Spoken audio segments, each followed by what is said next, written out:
Hey YouTube, today we're going to be taking a look at these Orico 32 gigabyte DDR5 6000 memory kits here. They come in the box with a 6000 CL30, better than your standard CL32 32 gigabyte kit, but it is somewhere in between, you know, like your super high-end CL26 that we're seeing now with the really low latencies, but those run at higher voltages. So we're going to take a look at these and see how well they perform. Orico is a brand that has provided like flash and storage based solutions, but they're kind of branching out now into the non-volatile memory, so in this case DDR5 RAM. So we're going to take a look at this memory kit and see if it is a good alternative. So right off the bat, let's do a little unboxing here. So it does have more premium looking packaging compared to the standard DDR5 memory kits that I'm familiar with. So this is more kind of like the G-Skill Trident Royals. So good foam packaging here. And then it has a little installation guide. And if you've been watching this channel before, you're already relatively familiar with installing DDR5. And then we come to the memory kit itself. So, pretty good looking memory modules. These are RGB. So let's take a look at it here. They are actually very well packaged. So they are actually enclosed in these rubberized plastic covers here. I believe this top one stays on for the RGB, but they do have the gold pin contacts protected here down at the bottom. Since we're installing two kits of memory, or two sticks of memory I should say, you're going to install them on A2, which is the second memory slot from the CPU end, and also the fourth one, so the farthest most slot. So we're going to go ahead and remove these. They only go in one way, so look for the notch. Line it up and press it down.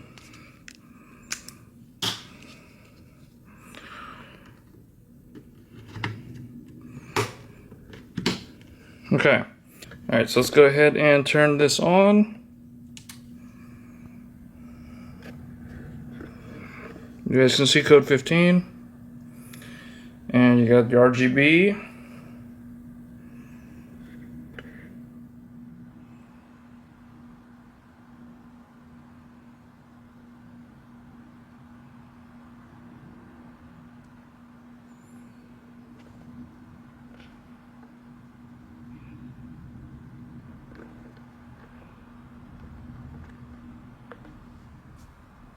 And I forgot to install the speaker at the bottom, so we're not going to get the post speed. There's your 99, and there it is. So there we go. So we're going to do yes to reset FTPM. Okay, BIOS has been reset, so because this is a new CPU and new RAM. Alright, so we are using a Ryzen 7 9700X, and you can see the memory frequency defaulted to 4800, which is totally fine. You can see on the left side here, 16 gigabyte and 16 gigabyte in A2 and B2. So if we go now to the advanced menu, if I can remember how to do that on here. Okay, so in the advanced menu, what we want to do is, so the nice thing about this memory kit, right off the bat, this memory kit has both an XMP and an EXPO profile. So if you are on a Intel platform, you can load the XMP profile. However, you can still load this on a Ryzen platform, it'll work fine. If you're on a Ryzen platform, you do have the EXPO profile, however, so I recommend doing that if you're on a Ryzen platform. If you're on an Intel platform, you can also load the EXPO profile. So they work both ways, but we'll load EXPO here because we are on a Ryzen-based platform, and that is going to be DDR5 6000. And you can see the cast latency here if we zoom in, 30, 38, 38, 76. So the 76 is quite low, which is good. So that means this is going to be lower latency and 1.4 volts. If we go to the advanced memory settings, and we look at the timings profile here. So it wants to use these values. These are the default values for this memory kit. Now Gigabyte's BIOS does have a high bandwidth option that you can enable. It's called high bandwidth support. If you do this, basically what it does is it will tune the TREFI. So, but let's go ahead and first load the profile, and then we'll come back in and then we'll change the TREFI, demonstrating the Gigabyte feature here. We are now running at the rated 6000 mega transfer speed. And the other thing that I'd probably want to verify is the subtiming. So here you can manually set the TREFI. However, if you're on a Gigabyte motherboard, you can just turn this on. So let's go ahead and enable the XMP/EXPO high bandwidth support, save that, and see what it does. Okay, with that in place, now when we go down to advanced memory, you can see now Gigabyte has tuned the TREFI value to the right-hand most column over there. So 46,800. So that is quite fast. Okay, so now we're going to go ahead and install this in the ASRock motherboard. This is going to be on an X870E Nova, whereas previously we were on a Gigabyte Aura Master. So, as you can see here, so I have cleared the CMOS, so we've gotten rid of the G.Skill memory, and now we're looking at the Orico memory.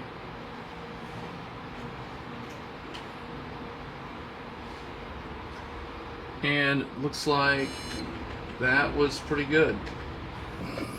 Okay, so once you're in the BIOS, similar to Gigabyte, we can see here it booted up at DDR5 4800, and we go to the OC tweaker here.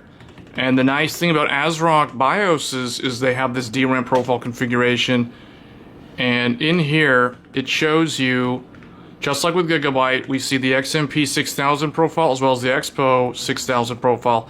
But unlike Gigabyte, the nice thing about ASRock is that, and this is only true for ASRock, the other brands don't do this, ASRock actually lets you manually select the stock JEDEC profile, which I actually really like that about ASRock BIOSes.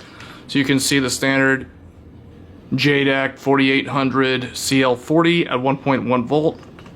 But if we want to load the EXPO profile, we can do that. We can also load the XMP profile if we wanted.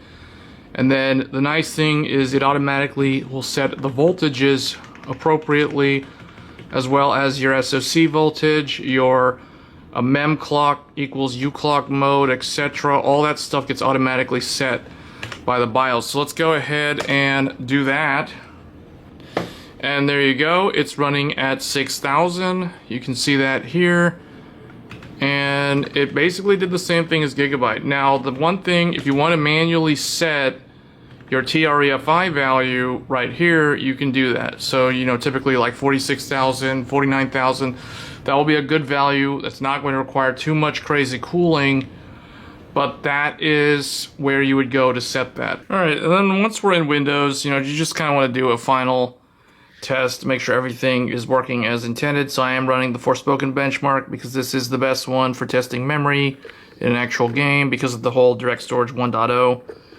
But here is the Zen timings for this memory with this EXPO profile loaded.